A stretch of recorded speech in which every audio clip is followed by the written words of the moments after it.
This week, after a couple weeks back and forth to Europe, we're going to discuss the state of privacy 1 year after GDPR.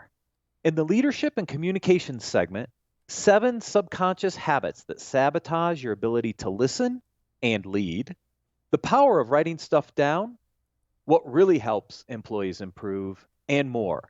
Business Security Weekly starts now.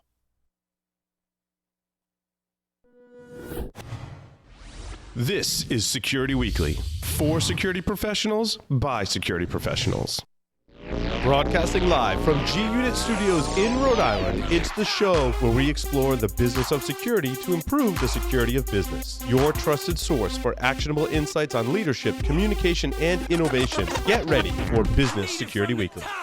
The question is simple. Have any of the systems on my network been compromised? The answer is harder than it should be. Enter AI Hunter. Active Countermeasures has automated and streamlined techniques used by the best pen testers and threat hunters in the industry to create AI Hunter, a network threat hunting solution that does the first pass of a hunt for you to identify systems that are most likely to be compromised and scores the results on a scale from 0 to 100. You can then research those systems in depth with AI Hunter. Focus your valuable time on the systems that need your expertise with AI Hunter. Sign up for a personal demo today at securityweekly.com/ACM. How do you stay ahead of attackers while trying to maintain the strength of your current security posture? At TrustedSec, they believe research goes hand in hand with security consulting. In addition to their established security offerings, they continually advance their own expertise with a dedicated, experienced research team led by Carlos Perez that works on short and long-term projects to assist their consultants during engagements, developing proprietary attack vectors and investigating new threats. Go to trustedsec.com/securityweekly to learn more about the pioneering research team at TrustedSec. Security can't solve crucial problems when they have to wade through thousands of alerts a day. With ServiceNow, you can easily prioritize and respond to your most crucial business threats. That way you can go from overwhelmed to under control. ServiceNow brings security, risk, and IT together on one platform. Learn more at securityweekly.com/ServiceNow. Welcome to Business Security Weekly. This is episode number 131, recorded June 10th, 2019.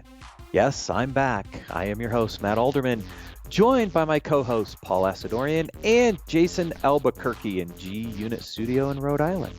Hey, Matt. How's it going? It's good. Thanks for holding down the fort while I was gone. Hey, no worries. Do what we have to do, buddy. Yep. Yeah. We like it from the top, just like the theme song says. Apparently. I just realized that was in the theme song for the show. Yeah. Need it from the top. I like it. Yeah. Yes, it is. Security Weekly is returning to Vegas this August for both Black Hat and DEF CON. If you'd like to request a briefing or sponsor an interview on site at Black Hat, please go to securityweekly.com/booking and submit your requests. We are getting pretty full, by the way, Paul. I think we're up to 14 out of 20 already confirmed. I think we have a few more out there. So we're filling up fast, folks, if you guys want to come spend some time with us at the suite at Mandalay Bay. Hey, it's going to be sweet in the suite. Sweet in the suite. It's going to be sweet in the suite. We are paying the smoking deposit, by the way, for that room because we will. Oh, that got approved. That's awesome. Yay. Much needed. Yes, much needed at Black Hat. Some of you have told us that you are overwhelmed by the amount of content we distribute. In an attempt to make it a little easier for you to find what you're interested in, we've created our new listener interest list. Sign up for the list and select your interests by visiting securityweekly.com/subscribe and click the button to join the list. You can also now submit your suggestions for guests in our recently released guest suggestion form. Go to securityweekly.com/guests and enter your suggestions. I am also working on the new website design, which will make it a little easier to also search and filter for some of that content based on your interests. If I can only get Paul to finish submitting the category list into PPWorks, we'll be all set. I just started coding that this morning, and it's going well. I really liked our conversation this morning, how we think about categories and tags now. So, hey, when I came into the studio, you were talking about the progress with that. You were Yeah, always testing yeah. things out. I mean, it's not working yet, but I made progress. There's a menu item for categories and one for tags now. Just All right. don't click on them yet. But Don't click on that. But our goal with that interest list is when we publish a segment that hits one of those categories you're interested in, eventually we'll be able to notify you either through email or through other mechanisms as we launch some subscription services to make it easier for you to find that content. So Paul's working on pieces, I'm working on pieces, and we'll bring it all together. I think overall the change that we started working on will help everyone find things easier, right? And get notified when things are published in your specific interest category or tag or what have you. So, and because we're talking about this morning, I'm like, man, I've never thought about like how we do categories, because everything that you publish to has a category or some type of tag or some iteration thereof. I mean, some don't, but most of the time there's a category, at least a tag, right? And we're going to really formalize how we're categorizing and tagging all of our content across all of the destinations, just to make it easier for people to find, GDPR, right? I mean, it's a perfect set. We tag it with GDPR, right? As someone who's also a consumer of the material coming out of Security Weekly, that's very important for the user experience. I just learned how to spell GDPR, so it's going to be a fun segment. All right. Yeah. He's a quick learner. I hooked him up on the way in. Let's hope so. We're going to throw him right into the fire. So unfortunately, our scheduled interview was canceled this week due to some personal issues, but we are trying to get Brian back on. So instead, we had to come up with a topic, and I'm like, look, I just came back from 2 weeks of Spain and Italy, and GDPR turned 1 year old on the 25th of May. Let's talk about the state of privacy after GDPR. And there's a couple things that really kind of drove this for me. One of the things Paul and I have been doing in the other hosts is we've been really trying to solicit feedback from our listeners. We really want to understand what you guys like about the show, what you don't like, what topics you want us to cover. And so we have active campaigns really to not only help grow our audience, but also really focus in on our audience. And I had a really interesting situation with one in Europe, which I'll anonymize completely, but I thought was a really good, interesting privacy discussion. Also, I've been going back. I was at KubeCon in Spain a few weeks back, and then I was on vacation in Italy, and it was amazing to me some of the changes. Again, we were at Harry's Bar in Venice, a famous bar known for the Bellini, and my wife went to take a picture of the Bellini, and the waitress came over and she was like, "You can't take a picture in the restaurant." I was like, "Oh yeah, privacy, GDPR. People don't want their picture taken," which was really, really interesting to me. I had never thought about it that way, right? And they're like, "You can take it of the kind of the food, but don't show the rest of the restaurant. Don't get anybody in it." I was like, "Wow, interesting." But then on the way home, I'm sitting at the Venice airport, and I want to log into Wi-Fi, and it makes me register to get access. It makes me put in my name, my email address, and my phone number. And those two fields are part of GDPR. They're considered part of PII under the definition. I'm like, that seems really reverse, kind of really odd to me, that in order to access the Wi-Fi, which I can do in the US pretty easily without needing to register, I'm being forced to register for Wi-Fi access at an airport in a place where privacy is a concern. So anyways, these three things kind of culminated, and I said, ooh, we should do a privacy discussion. So here we are. No, it's very interesting about the, being in the bar and not being able to take a picture. That's something, at least from my perspective, feels like GDPR blown out of proportion, right? I mean, at the end of the day, you catch somebody in a selfie while you're at a restaurant in, in Europe somewhere, and you could be liable. I don't know about that, but I don't know. I think some have taken it to extremes. But this other case I really wanted to talk about because to me, GDPR breaks down into a couple buckets. I'm going to oversimplify this for the audience because I don't want to get into a legal discussion right now.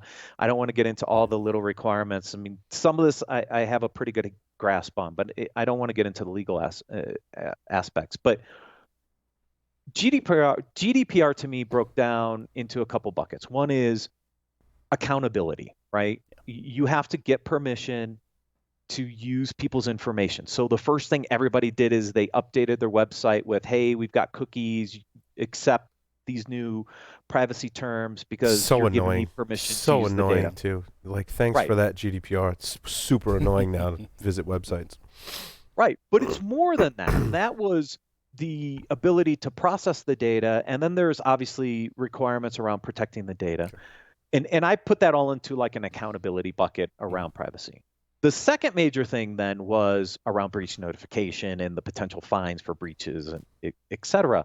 And I've got some stats, I've got some numbers that I wanted to share.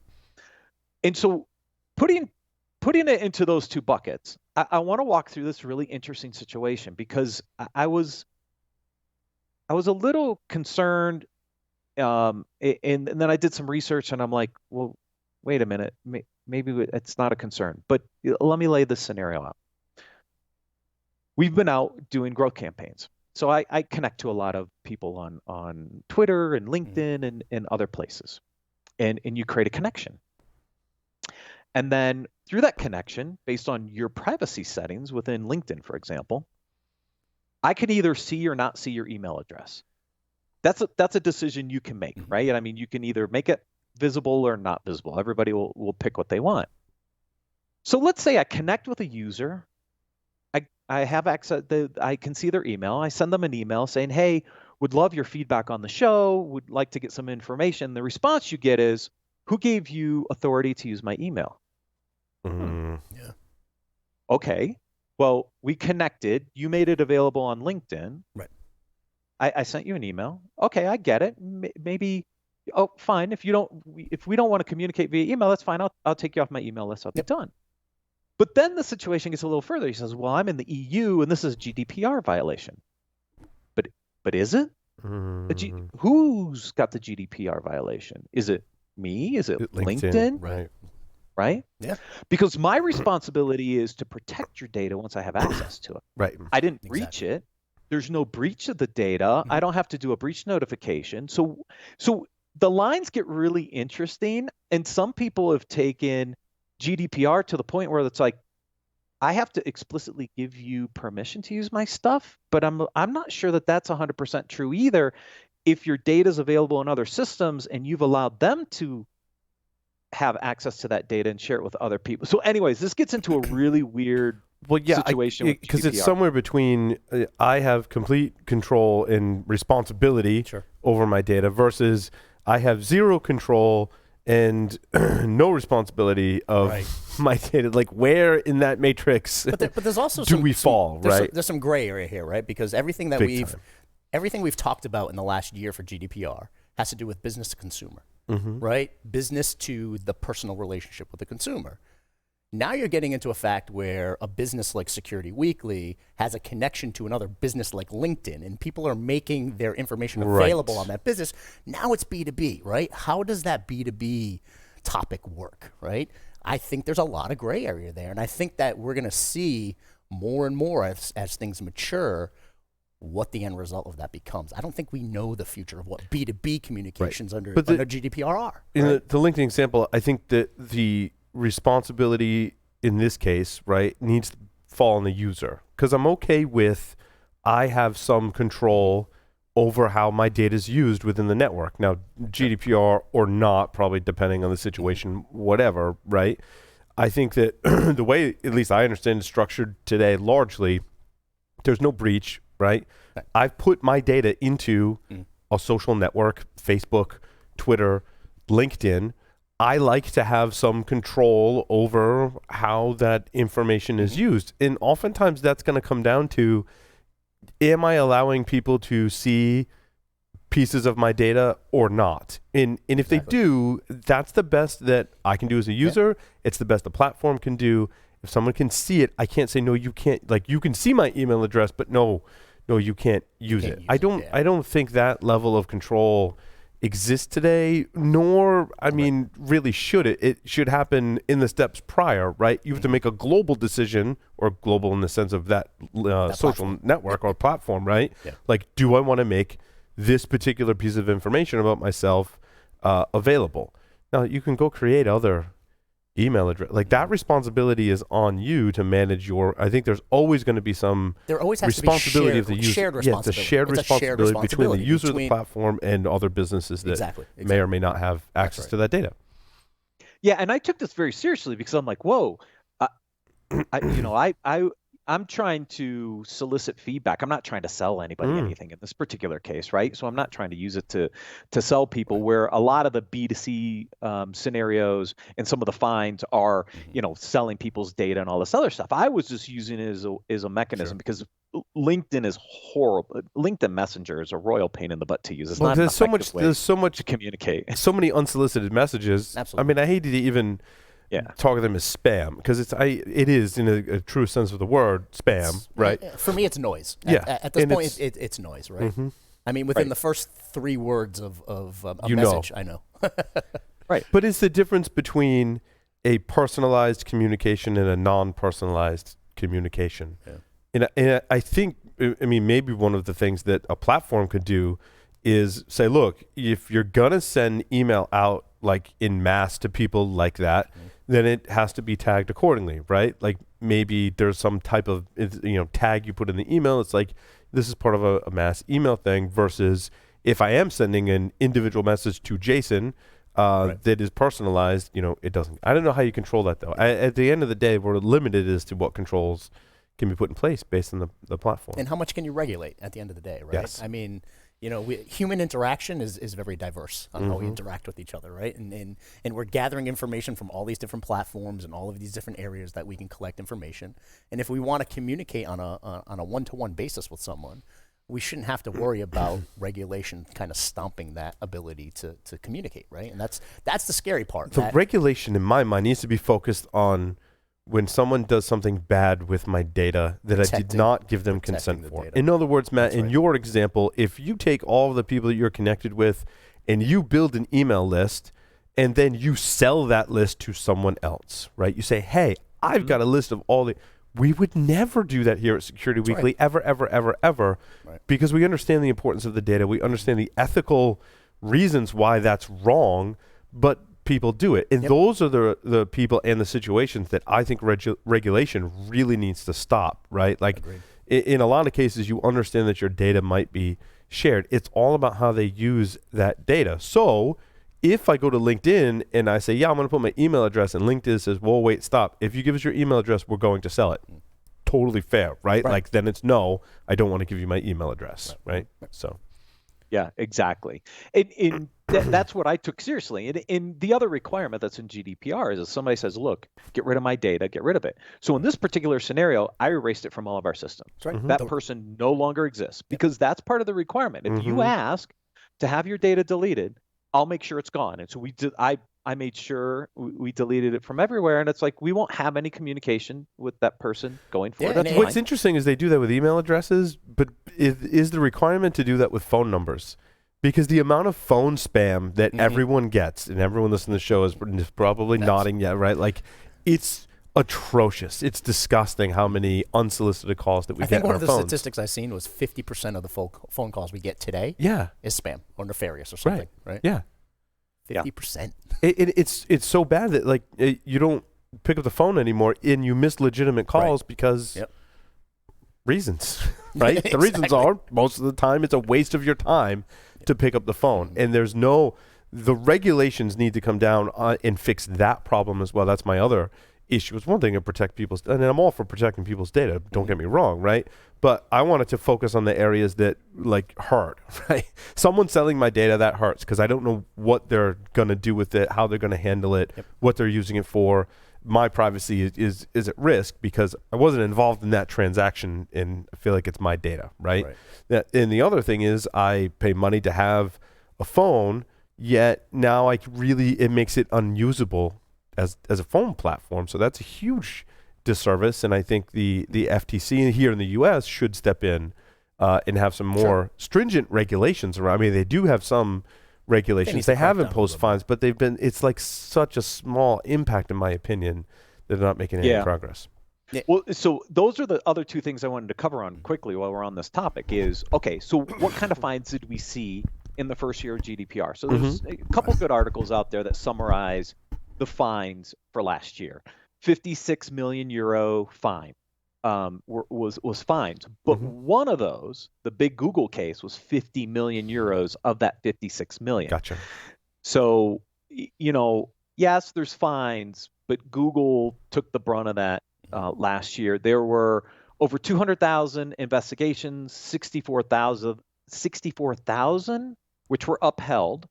So basically 6 million euros against 64,000 cases. That's Right. a pretty small fine number, by the way, when you look at it on a per investigation fine. Because I think there's some Google was the big one. leniency, right, Matt and Jason, with smaller organizations that are like, I didn't know it was a violation, but, and correct me if I'm wrong, but this is how you, and not necessarily get out of litigation, but if you say, look, here's the mistake we made, here's how we corrected that immediate mistake, and here's how moving forward we're going to better protect people's data. And I guarantee you that many of those cases, Matt, if you went through those steps on a small scale, right, you're not Google leaking, like having really, really bad violations and such. Exactly. If you go through those motions, they're going to be like, yeah, okay, that's you're good. Part of the process. But that's a good process to go through. Like, there's no need to really induce heavy fines when now you're raising awareness and you're making the world a better place, essentially, as to how people handle data, right? And not only that, the fact that we're cognizant of it as U.S. companies, right, and treating people's data, I think, in a much better way. I think it's had a very positive impact. Sure. Yeah. And in theory, the way I understand the process is that it's really aimed toward complete and utter negligence, right? I mean, as someone who would complain as a consumer, I have to give the opportunity to the organization to remediate, right? I have to give them that opportunity to comply and remediate. And then if they can't and they're showing negligence, that's when that complaint can be made. Yep. Agreed. Yeah. The second one is I wanted to understand, okay, we've seen this law in Europe for a year, and we've talked about this on a couple of the other shows, is where are we in the U.S.? Yeah. And at the federal level, it's been super, super slow. I mean, we've seen some movement, but there's not really anything going on. Where most of the activities happening is at the state level. California passed a consumer protection law similar to GDPR. It's the only state law currently on the books.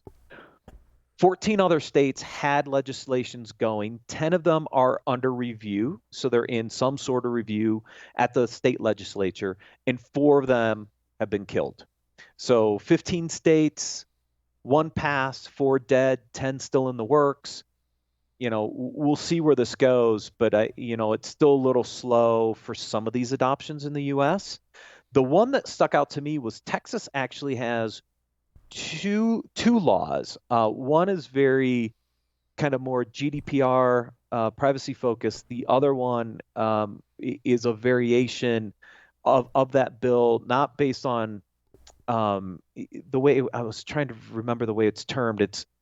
You've got PII, personally identifiable information, and then the other law was based on information to identify. It was written differently and it had a different ramification. And it was kind of a forked bill that got really interesting. I don't know if it'll go anywhere in Texas, by the way, but there's a couple variations of the bill, some that look more like GDPR and some that, might resemble more of what California passed. Yeah. But again, it's pretty slow. Yeah. I mean, even from a state perspective, it's slow. I mean, here in Rhode Island, we even have one that's pending, right? And, when I went and I looked up what the status of that pending bill is, it's being held for committee, and when you look at that from a bureaucratic perspective, being held for committee is the kiss of death. It's going to sit there and it's probably going to come up every single year and it'll be held for committee every single year and it's not really going to go anywhere. One of the things that I did here in the state of Rhode Island was I tried to be proactive and reach out to legislators and just say, hey, number one, did you tap into industry to get any insight and help into building this bill? And number two, how can industry help craft and build and push a bill, the importance of it? Because, again, in theory, I believe in the importance of a privacy bill like this. Now, the way it's enacted, if they didn't get any type of feedback from industry, I think it's a siloed bill. I think there could be, the law of unintended consequences. There could be consequences that could take us down a rabbit hole as far as doing business in the state of Rhode Island if it's not crafted with input from all of the different stakeholders. And I'll tell you right now, it was crickets, right? It was literally, one reply that was a very generic reply that nobody from industry reached out to the legislature to actually be part of this. But it would have been nice to have, the legislating bodies reach out to industry to say we're crafting this bill before it even hit the floor. So, I think there has to be a collaborative effort, like we talked about in the first. A lot of education when we talk about it. I mean, we've already talked about how some of the nuances, like even for the three of us and those listening, right, are like, wait, what does that really mean? Right. Like, what does use really mean, and how do you define it in a general enough sense for some type of law? And that's the challenging part in creating legislation, right? And then people's interpretations tend to be, different, and some, the pendulum swings in both directions, and how do you control it? Right. It's the issue. And again, I think it's never going to be perfect, but in order to get good legislation, there needs to be diversity in the stakeholders who are crafting it. It can't just be the bureaucratics crafting it. Right. It can't just be business crafting it. It can't be just the citizenry crafting it. It has to be a collective group of folks crafting a good bill so that everybody can benefit, and we're protecting the right folks, and we all have a shared outcome. That's when we start getting to a point we're going to make progress, right? And for me, for an organization that does business in all 50 states, it's tough to have to look at potentially 50 different privacy laws. Right? That's a disservice to the communities. That's a disservice to business. The federal government needs to step up. They need to start looking at crafting a federal level regulation and start plucking all of these silos out from the states. This is something that deserves federal oversight. Absolutely. Right. Yeah, and I think that's the challenge, right? California kind of set the stake in the ground, but if the other 49 states create 49 different bills, to your point, this was what we went through with the breach notification laws back in the day. Yeah. We ended up with 50 variations of breach notification. If we end up with 50 variations of privacy regulation, it's going to be very hard for a business to conduct business across multiple state lines because it's just so complex. So I agree. I think a federal privacy bill would actually benefit us and allow us to streamline how it gets implemented so it's consistent across state lines. Yeah, I mean, at the end of the day, though, we're talking about, number one, how hard it was to implement GDPR over the course of a year, how vague it is, and all the different gray area that's coming out of it. But I sit back and I say, foundationally, right, it had a benefit. It had organizations in Europe thinking about data management, data structure, getting back to some of that foundational data management best practice. It kind of forced good habits. Did it need such an overarching piece of legislation to force that? I don't know. But at the end of the day, there is some good that came out of it, right? I mean, obviously, privacy is on the forefront. It's a topic people are talking about. There may have to be certain pieces of it that get rolled back. There may have to be certain pieces of it that mature. But at the end of the day, it had some good positive impacts. Just for people to know where their data is. Think about it. In an organization that quote unquote IT was managing the data sets, there was siloed data everywhere. Marketing had their own databases, HR had their own databases. At least now it's becoming an enterprise conversation instead of a siloed business unit conversation. Right. Yeah. And I think a lot of people in marketing teams will struggle through aspects of this. I mean, we've already seen aspects of this, Paul, right? We have. In what we do for webcasts and other stuff, and that data and what they want access to because they're limited in getting it elsewhere. They're looking at other sources. It forces you not only a data management process, which is very valid, like where's my data? Sure. What data do I have? Where is it? Et cetera. But also think about your business model a little bit, right? It forces you to rethink about, okay, what data do I need to drive my business? What are the ramifications under certain business models with privacy in the mix? It's forcing us to do more than just data management. It's also forcing us to think about our business models a little bit, because it's very possible some business models will fail under aspects of a broader sweeping privacy regulation in the U.S. True. Yeah. No, that's a great point. I mean, from a legal perspective, I was always taught rule of thumb is don't keep the data that you don't absolutely need to run the business, right? Right. If you're not required by a law or regulation to keep it, the rule of thumb is put it as part of a retention policy and wipe it out as you go, right? And the old school mentality was save everything, keep it all. We need all the data you need, right? So getting folks back into those good retention policy best practices and keep what you absolutely need to run the business, and and get rid of the data that you absolutely don't need, right? Because it could become a risk now. I think that's a good thing. I honestly do. Agreed. All right, with that, we'll take a quick break and then cover the leadership and communications articles for this week.